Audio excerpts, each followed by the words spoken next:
Christmas dinners are supposed to be warm, joyful, and full of laughter.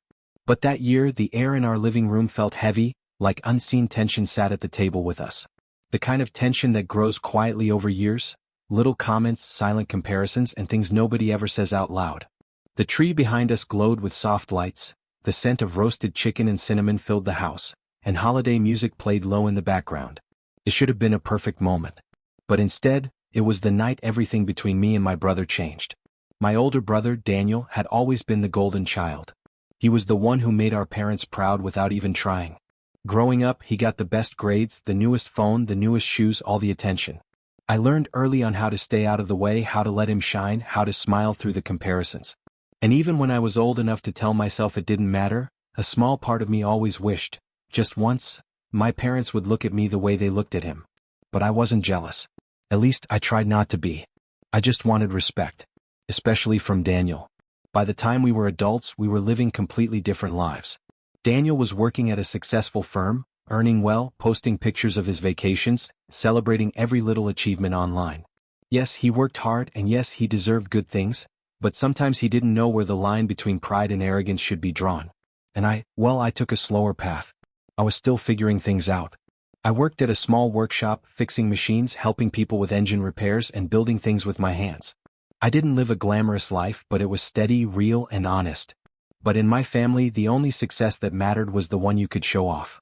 So when Daniel pulled up that evening in his brand new luxury car, it was like the whole world had paused just to admire him.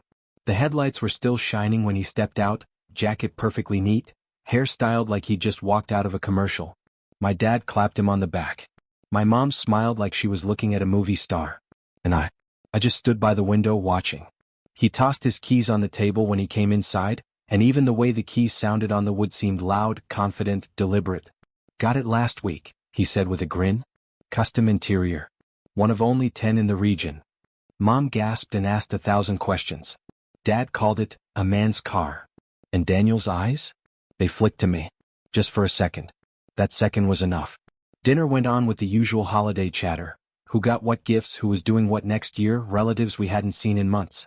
But every topic somehow found its way back to Daniel. His promotion. His car. His trips. His plans. I didn't mind at first. I didn't want the spotlight. I didn't need it. I just wanted peace. But Daniel wasn't satisfied with being admired. He wanted to be above. "So," he said halfway through dinner, leaning back in his chair, sipping his drink with that familiar smirk, "how's work going for you?" His tone wasn't caring. He wasn't asking to know. He was asking to remind. "It's good," I said simply. "Busy." He nodded slowly. Right. Still working with engines, right?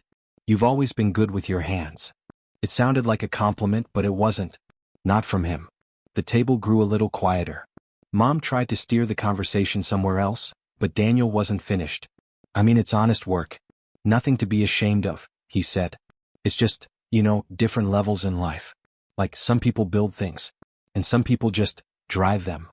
He said it lightly, casually, like it was just a random observation. But everyone heard what he meant. My chest tightened a little. I tried to breathe slowly. I didn't want to ruin Christmas. I didn't want drama. I didn't want to sink to his level. But he kept going.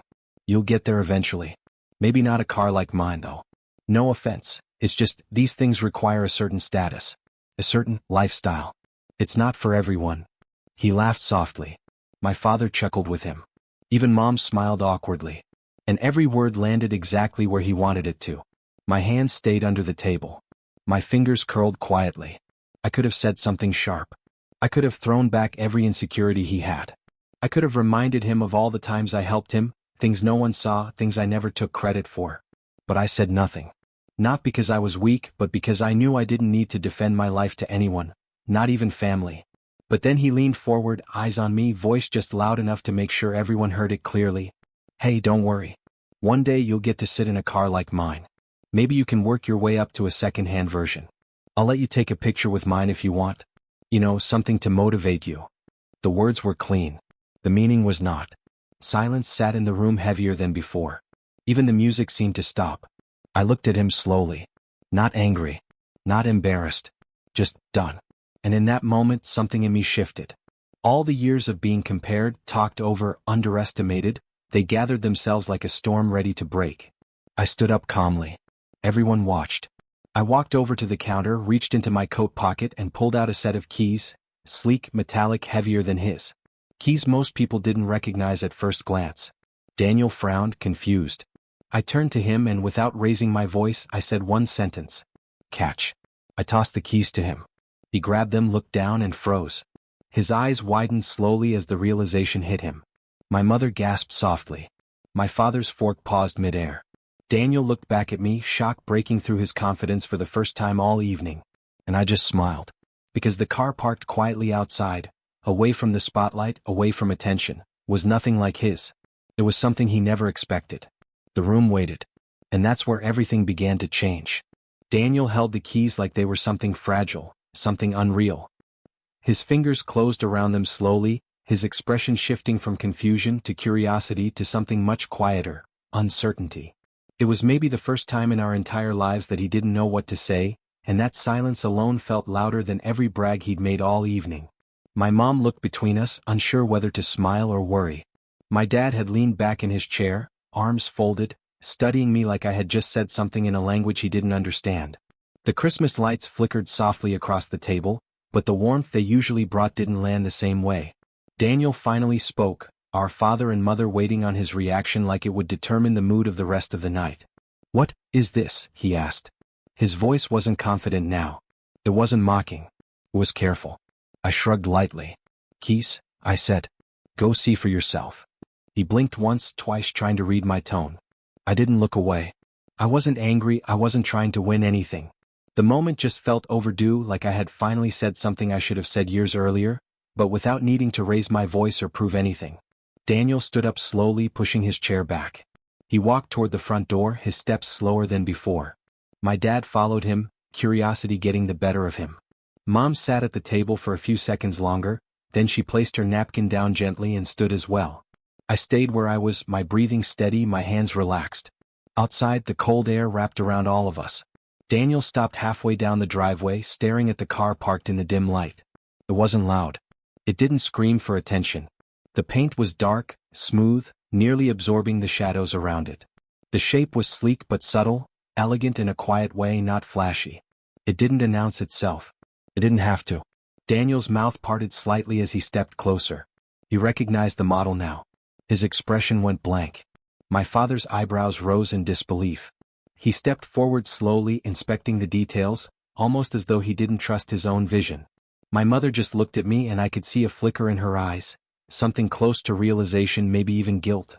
Daniel ran his hand along the side of it, his fingers tracing the door. His voice came out low, not teasing anymore. When did you? A while ago, I said.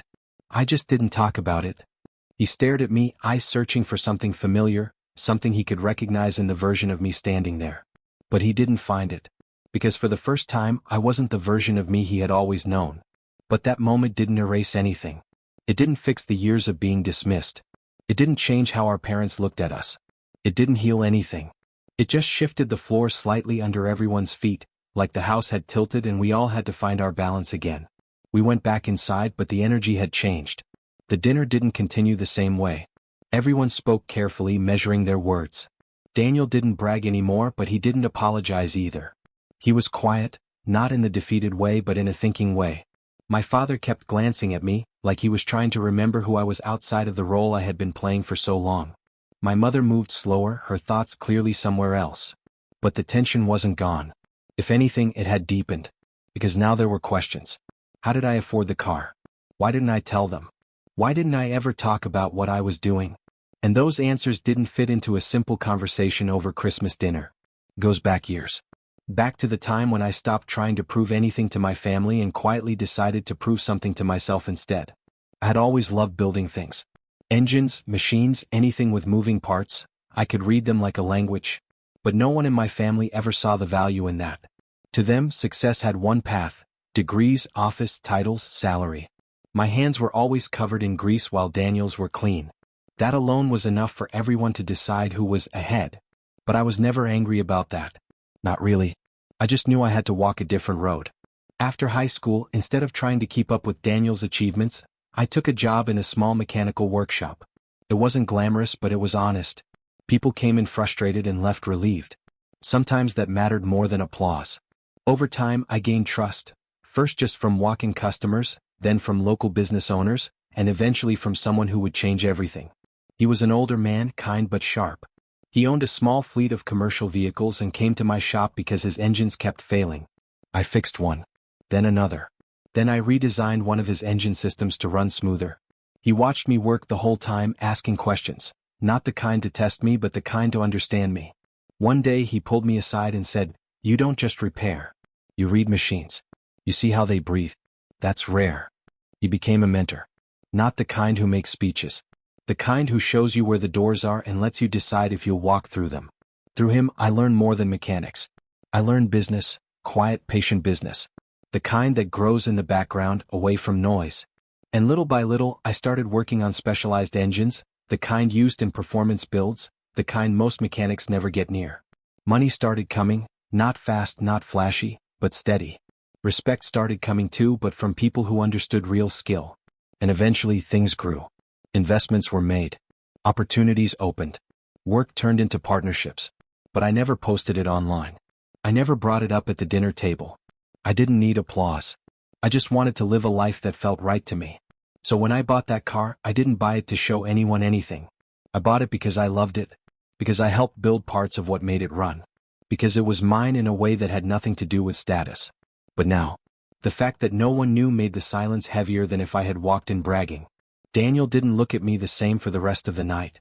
Not with anger. Not with jealousy exactly. Something more complicated. Something harder. Maybe he realized something. Maybe he didn't. But the story wasn't over. Because appearances change fast. But understanding takes time. And the real reason why I had kept everything quiet. That hadn't come out yet. Not even close.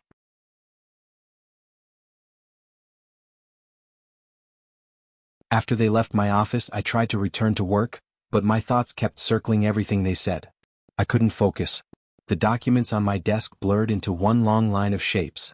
I leaned back in my chair and closed my eyes, trying to breathe slowly. I didn't want to make decisions out of anger or bitterness. I wanted to understand what was really happening. Because something about all of it didn't feel straightforward. My family never traveled anywhere without a strategy. Every move had a motive. And I needed to know what theirs was. So, I decided to learn more before deciding anything. I contacted someone who had been quietly watching the business world long before I opened my own company, an old colleague who once worked under my father but left after disagreements. He kept up with industry news and I knew he'd tell me the truth without picking sides. When I asked him about my family's company, he didn't sound surprised. He told me things were worse than they made it sound. The company wasn't just struggling, it was on the brink of collapse.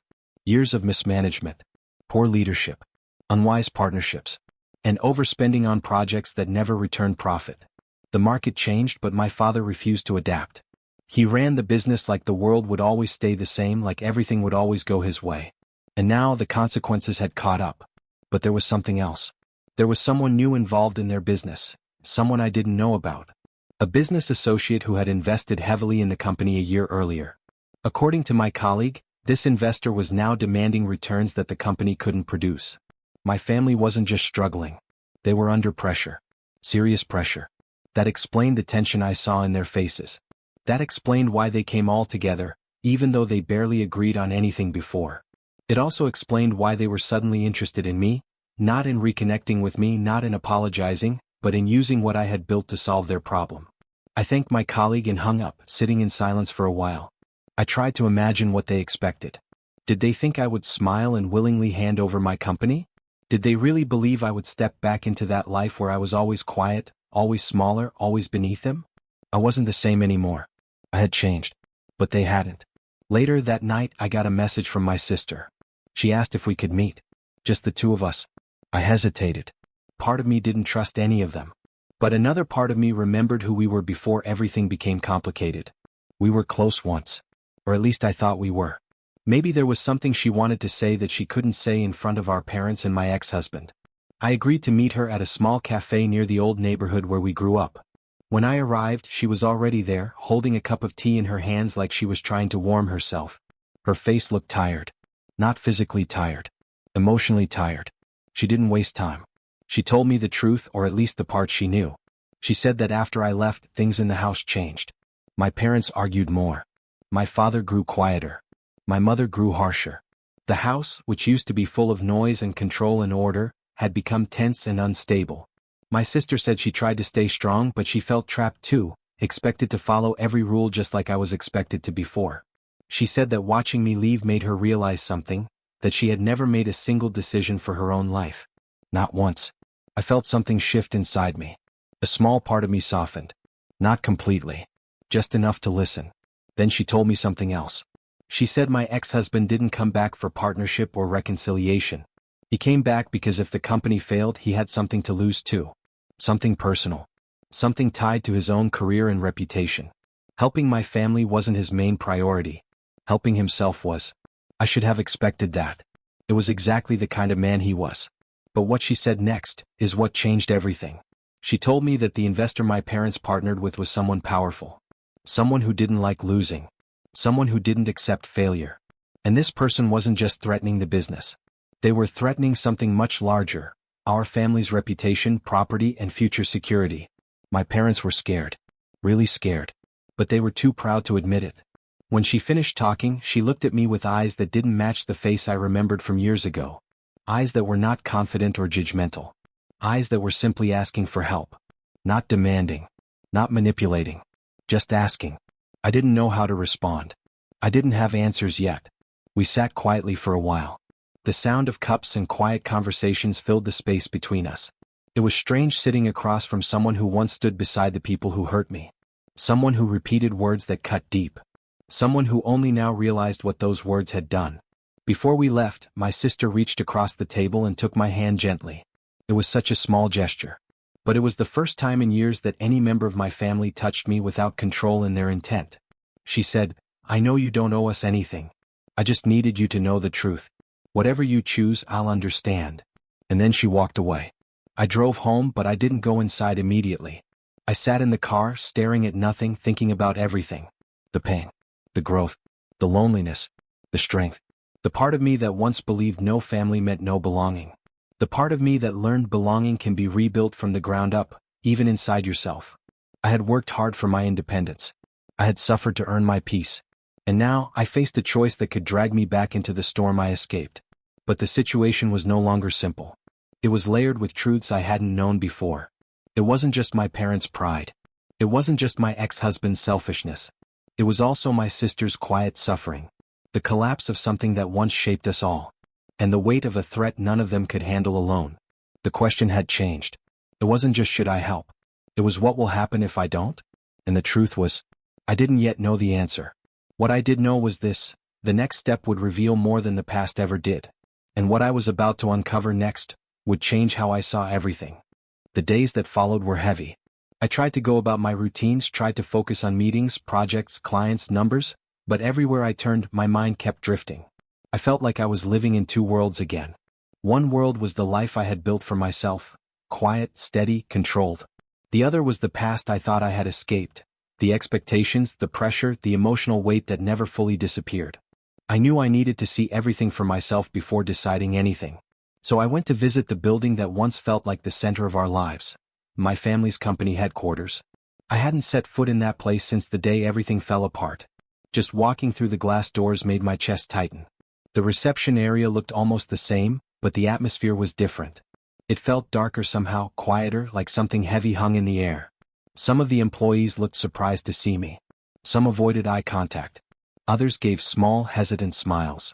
I could tell the company's decline was no longer a hidden secret. People were worried. You could see it in the way they moved, in the way they pretended to look busy even when there was nothing to do. I walked down the hall to my father's office. The door was slightly open. I could hear my parents' voices inside, low, tense. I paused for a moment before knocking. When I stepped in, they both looked up at me like they had been waiting, though they hadn't known for sure I would come. My father looked older. His hair had more gray than I remembered.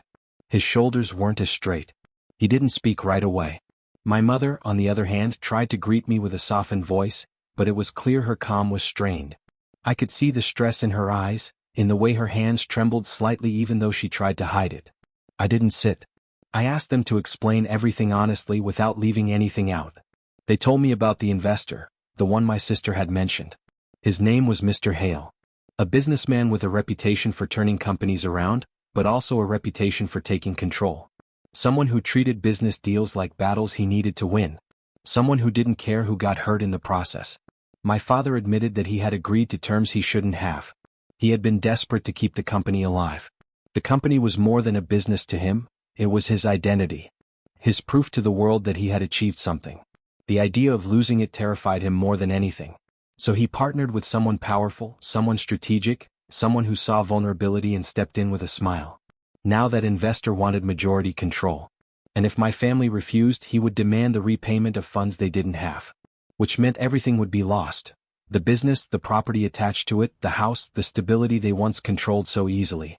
I listened, but I didn't rush to comfort them. I couldn't. Not yet. There were still pieces missing. I asked where my ex-husband fit into all of this. My father exhaled, slow and heavy. He explained that my ex-husband had been the one who introduced them to Mr. Hale. He was the link. The bridge. The one who convinced them that partnering with him was the best move. And now he was trying to secure his own place in the company's future, no matter what it cost anyone else. My stomach tightened. I wasn't shocked, but hearing confirmation made everything feel sharper, more real. The room fell silent. I needed air. I stepped outside onto the balcony down the hall, the same place I used to escape to when tensions were high in my old life. The wind was cool. The city felt distant, like the world below was moving on without waiting for any of us. As I stood there, I noticed my sister waiting near the opposite end of the hall. She had followed but didn't want to interrupt. When our eyes met, she came closer. Her voice was soft when she spoke. She told me there was one more thing I needed to know. She said that the investor had been talking to my ex-husband privately. That there were discussions happening without my parents' knowledge. Plans that didn't include keeping my family in control at all, even if everyone worked to save the company. If I stepped in, if I helped, it might not actually fix anything. It might just give them more leverage to take everything faster. Hearing that made something inside me go still. Completely still. If that was true, then the situation wasn't just about saving the business. It was about protecting myself from being used again. But that's when the unexpected happened. Before my sister could say more, we heard footsteps. My ex-husband appeared at the end of the hall. He looked perfectly calm, like he had been expecting this moment. He asked if we could talk privately. I didn't want to, but I also knew I needed to hear everything. So I followed him into a conference room with tall windows overlooking the city. He smiled, the way he always did when he believed he was in control. He said that everything could be fixed if I just agreed to work with him again. He said it like it was the most reasonable thing in the world. Like the past was just a small misunderstanding. Like the years of belittling never happened. Like I had never walked out alone with nothing except determination. The calmness in his tone was almost worse than anger. It made it clear he didn't understand who I had become. He still saw me as the woman who once needed approval. The one who stayed quiet. He started explaining how the company could be saved, how we could rebuild our lives, how my family could be united again. The words sounded beautiful on the surface, but beneath them was a quiet assumption that I would fall back into my old place. Silent, yielding, obedient. And then he said something that took the air out of the room. He said, "You owe us this." Those words hit me so hard I couldn't speak for a moment.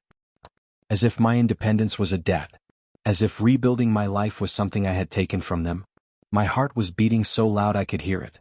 I looked at him, and for the first time I saw him clearly, not as the person I once tried to love, not as the person my family told me I needed, but as someone who never saw me as an equal. And that was when I realized. This wasn't just about business. This wasn't just about family. This was about who I was now. And who I refused to be again. But before I could answer him, before I could speak even a single word, the conference room door opened. And the investor, Mr. Hale himself, walked in. He looked at me with a calm, analytical expression. As if the next decision I made would determine everything. And that's where everything truly changed. I'll tell you what he said and what I did next. Mr. Hale stepped into the conference room with the kind of presence that made everything go quiet. He didn't rush, didn't smile, didn't pretend. He simply closed the door behind him and faced us like he had been waiting for this exact moment. My ex-husband straightened up quickly, as if he wanted to prove he was in control of the situation. But Mr. Hale barely looked at him. His attention was on me. He greeted me politely, almost warmly, but there was something sharp behind his eyes. Something observant. Something calculating. I could tell instantly that he was not a man who said anything he didn't mean. He gestured to a chair, but I didn't sit. I wanted to keep my ground. He seemed to notice and he nodded once as if acknowledging a detail that mattered more than words. He began speaking slowly, explaining that he admired the success of my company. He knew when it started, how it grew, the clients I had secured, the partnerships I had built. He knew details I had never openly discussed. I listened, trying to understand where he was leading. I could see my ex-husband shifting slightly, uncomfortable, like he wasn't aware of how much Mr. Hale already knew. Then Mr. Hale said something that changed the direction of everything. He said that the original investment agreement with my family wasn't just a business deal, it was part of a larger expansion strategy. One that depended on merging my company with theirs. And my ex-husband was the one who proposed that plan from the beginning. The room felt colder. I stared at him, trying to process. My ex-husband had planned this long before my family came to me. His attempt to come back wasn't an afterthought or a result of seeing my success. It was part of a strategy to regain control over me, my work, and my future from the very start. The marriage had ended, but the pattern hadn't. Mr. Hale didn't sugarcoat any of it. He said my ex-husband had positioned himself between both companies to eventually benefit from whichever one succeeded. He played both sides. And now, with one company collapsing and mine rising, he wanted to attach himself to the one with power. I looked at my ex-husband then, and he didn't deny it. Instead, he said something that felt like a cold blade sliding under my skin. He said, "It's just business. You understand that? Just business." The years of silence I endured. The dismissal of my dreams. The loneliness. The breaking apart of myself piece by piece until I had to rebuild from nothing. Just business. I didn't respond. I didn't need to. The truth was already clear. But Mr. Hale wasn't finished. His tone shifted, becoming more serious. He said he wasn't the villain in this story. He had invested to grow the company, but when he realized it was sinking, he looked for solutions. And the only real solution now was me. He said that if I stepped in, if I agreed to lead a restructuring, if I took control of both companies under my name, not as a daughter, not as an ex-wife, but as the sole decision maker, he would back me. He would remove my ex-husband entirely. He would remove my parents from financial liability. He would ensure my family had a stable place to land.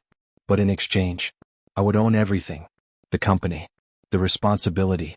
The consequences. It would make me the head of a legacy that once belonged to everyone else. I didn't expect that. Not from him. Not from anyone. My ex-husband immediately objected. He tried to argue. He tried to step forward, but Mr. Hale simply lifted his hand and he fell silent. Authority didn't need volume. Not in this room. My heart was beating unevenly. I felt a mix of emotions. Power, confusion, betrayal, fear, anger, disbelief. This wasn't the kind of victory I imagined when I left years ago. It wasn't even victory, not yet. It was a crossroads with consequences I couldn't yet see. And before I could respond, Mr. Hale said something that raised the stakes again. He said that my family didn't know about this offer. They thought they were here to ask me for help. They didn't realize that the decision had already shifted beyond them. They didn't know that the only way to prevent everything from collapsing was for me to take control. And if I refused, everything they built would be gone in weeks. My sister's words echoed in my mind. The fear in her eyes. The quiet hope. The quiet pain. I thought I understood the situation before, but now I realized I had only been looking at the surface. The real conflict wasn't just between me and my family. It wasn't even about forgiveness or pride. The real conflict was about legacy, identity, and power. The life I rebuilt was mine. Completely mine. And stepping into this world again would mean stepping back into a place where love and control had always been tangled and suffocating. It meant trusting myself in a bigger way than I ever had before. It meant facing everything I once ran from, but now with strength I didn't have back then. I didn't answer right away. I told Mr. Hale I needed proof. Documents. Terms. Full transparency. He nodded again like he expected that response. He said he would send everything. Before leaving, he gave me one last look, not threatening, not friendly, but curious, like someone watching a story unfold and waiting to see who I would choose to become. When he left the room, only my ex-husband and I remained. He looked at me with anger now, not calm. His voice was low when he spoke. He said I was making a mistake, that I couldn't handle everything alone, that I didn't understand how heavy leadership was, that I would fall without him. I didn't say anything. I just walked past him and opened the door. But as I stepped into the hallway, I saw my parents waiting down the corridor. And behind them, my sister. Their faces were full of expectation, fear, hope, confusion. And I realized something. No matter what I chose, someone was going to be hurt. Someone was going to feel betrayed. Someone was going to lose something. And this time, I wasn't the one who would be broken. This time, I had the power. But power doesn't come without consequences. And what came next would test every part of who I had become. In the next part, I'll tell you what I chose to do next. I remember sitting in that conference room, feeling the walls close in, like every breath was tied to the outcome of the next few minutes. It wasn't just a business meeting anymore. It was everything. Years of sacrifice, late nights, tears I never showed anyone, moments when I almost gave up, leading to this. My parents sat across from me, stiff and uneasy. My sister was quiet, her eyes lowered. And my ex-husband? He looked almost too calm, like he had already planned the ending. I knew something was coming. I had felt it in my bones. But I didn't expect the truth to hit the way it did. My ex-husband leaned forward and placed a stack of papers on the table. "We didn't come here to talk," he said slowly. "We came to claim what is ours." His voice cut through the air like a cold blade. My heart dropped. I stared at the documents. It was a legal petition, an action to claim partnership and ownership of my company. My company. The company I built from nothing, from the ruins of the life they left me in. My parents didn't look ashamed. My sister didn't look sympathetic. They looked determined. I kept my voice steady even though inside I was shaking. "You didn't build this company. You didn't even support me. You turned your backs on me when I needed you." My mother finally spoke. "We only did what was necessary. You chose to marry him. You chose to embarrass the family. You chose your own path. So now we are choosing ours." Embarrass the family. They had been using that line since the day they disowned me. I remembered standing at the doorway of the house where I once belonged, my bags packed, my eyes red from crying, begging my mother to just listen. But she had closed the door, and with it, the chapter of my life where I believed family meant unconditional love.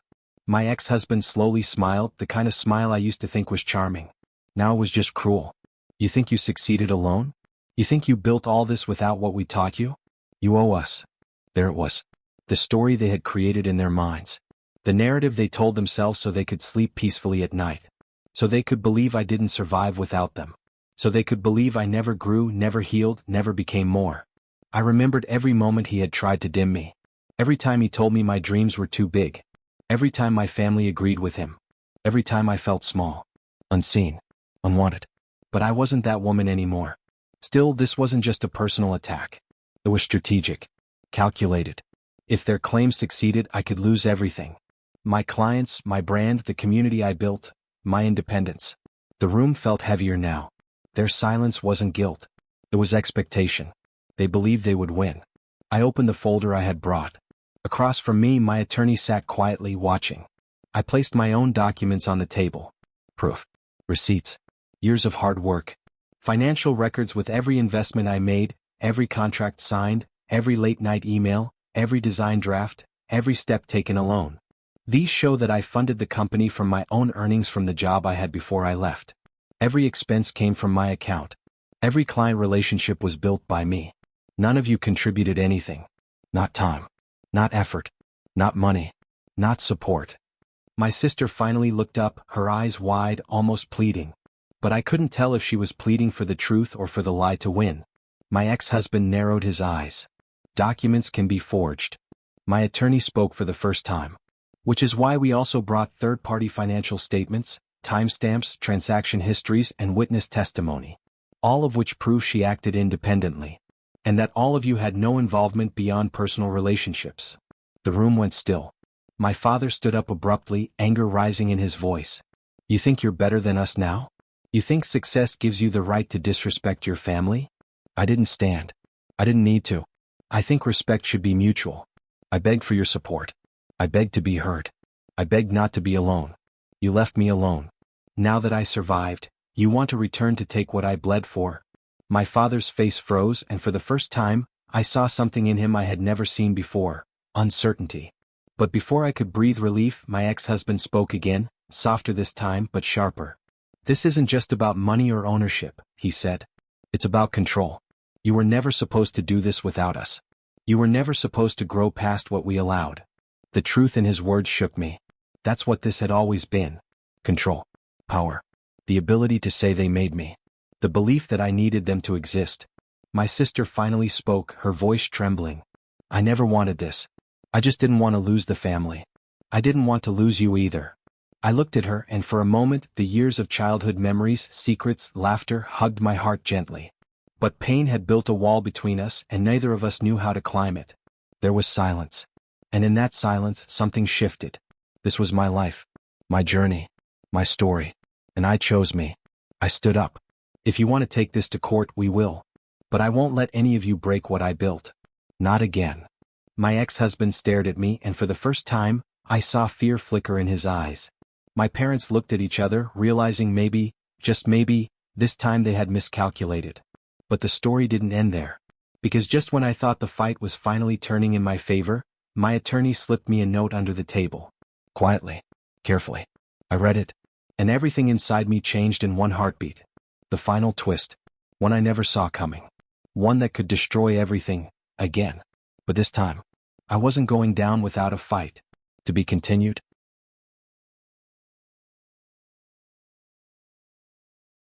When I read the note my attorney passed me, my breath caught in my chest. It was short, only a few words, but it changed everything. They have already filed an emergency injunction to freeze your business accounts. My heart started to race. It meant that while they were sitting there pretending to negotiate, they had already made a legal move behind my back. My ex-husband, my parents, even my sister, they planned to stop my company from operating, to leave me stuck, helpless, desperate. They didn't just want recognition. They wanted control. They wanted me to come crawling back. For a moment, I felt the ground beneath me shift, like I could fall straight through it. The same helplessness I had felt years ago began to creep in. The feeling of standing outside my parents' house, begging to be heard. The feeling of sitting in my car the night my ex-husband said I was worthless. The feeling of starting my business on my bedroom floor, crying silently because I didn't know if I could actually do it. But I reminded myself of something important. I had survived before. And I could survive again. I looked up, meeting my ex-husband's eyes. He thought he had already won. There was a quiet arrogance there, the kind he used to hide behind affection. My parents were watching me too, waiting for me to break. Even my sister looked tense, unsure what would happen next. I straightened my back, held the note under my palm, and took a breath. "We're done here," I said. My voice didn't shake. "If you want to take this to court, we'll go to court. But understand something. I'm not scared of you. Not anymore." My ex-husband leaned back slowly, and for the first time since knowing him, I saw uncertainty. My father opened his mouth to speak, but my attorney stood, closing his folder neatly. "This conversation has ended," he said firmly. We walked out of that conference room together. And when the door closed behind me, I felt something I hadn't felt in a long time, clarity. A clear sense of who I was and who I no longer needed to be. The legal battle that followed was long. There were days I cried, days I felt exhausted, and days I wondered if it would ever end. But I kept working. I kept leading my team. I kept showing up. Because this business was more than a company. It was proof that I rebuilt myself from the ground up. Every contract, every client, every story told under my brand was a piece of me, stronger, wiser, braver. My attorney was sharp and prepared. The records we presented were detailed and undeniable. Payments, emails, planning documents, timestamps, the evidence was clear. And when my ex-husband and family realized the case was turning against them, their attitude shifted. It wasn't about ownership anymore. It became about pride. They couldn't accept that I didn't need them. They couldn't accept that I had become someone they never expected me to be. My sister surprised me the most. One afternoon during the case, she came to see me. She stood at my office door looking smaller than I remembered. She said she needed to talk. I could have turned her away. I could have ignored her the way they ignored me. But I didn't. Because as much as I had been hurt, I still remembered the girl who used to share secrets with me under the covers late at night. We sat and talked. Really talked. She told me she was scared back then. Scared of going against our parents. Scared of losing the only life she knew. She said she always admired me, that I had done something she never could. She cried. I cried too. And for the first time in years, I felt something soften inside me. Forgiveness didn't happen instantly. But a door opened just a little. As for my parents, they stayed silent during most of the trial. For them, this wasn't only about money. It was about identity. They had believed they knew best. They had believed control was love. I don't know if they ever fully understood the damage they caused. But during the final hearing, when the judge ruled in my favor, I saw something flicker in their eyes. Not regret exactly, but realization. I wasn't the same girl they thought they could silence. The judge's decision was final. The company was legally and entirely mine. They had no rights to it. No share. No ownership. My ex-husband left the courtroom first. My mother looked away. My father didn't say anything at all. But my sister hugged me. And I let her. In the months that followed, I didn't go searching for a family reunion. I didn't force healing or try to fix what was broken in a day. I focused on my company, on my life, on the peace I had fought so hard to earn. And slowly the noise faded. The bitterness softened. My sister and I started meeting for coffee sometimes. No heavy conversations, just small steps toward understanding each other again. I didn't try to rebuild a relationship with my parents. But I didn't carry hate anymore either. Hate is heavy. And I had carried heavy things for too long. My ex-husband moved on with his life. And I moved on with mine. My company flourished. I expanded my team. I mentored young women who felt small in rooms where power was being used against them. I told them that strength isn't loud. It's steady. It grows in quiet places. In lonely nights. In moments where no one believes in you except yourself. I learned something important through all of this. Sometimes family is the people you choose, not the ones you are born to. Sometimes love means letting go. Sometimes the hardest thing you will ever do is walk away, but it will also be the thing that saves you. If there's anything I want someone listening to my story to take away, it's this. You are allowed to start over. You are allowed to succeed without the approval of others. And you do not owe your strength to the people who tried to take it away. I didn't just start a company. I started a life that belonged to me. And I finally learned that letting go wasn't the end of my story. It was the beginning.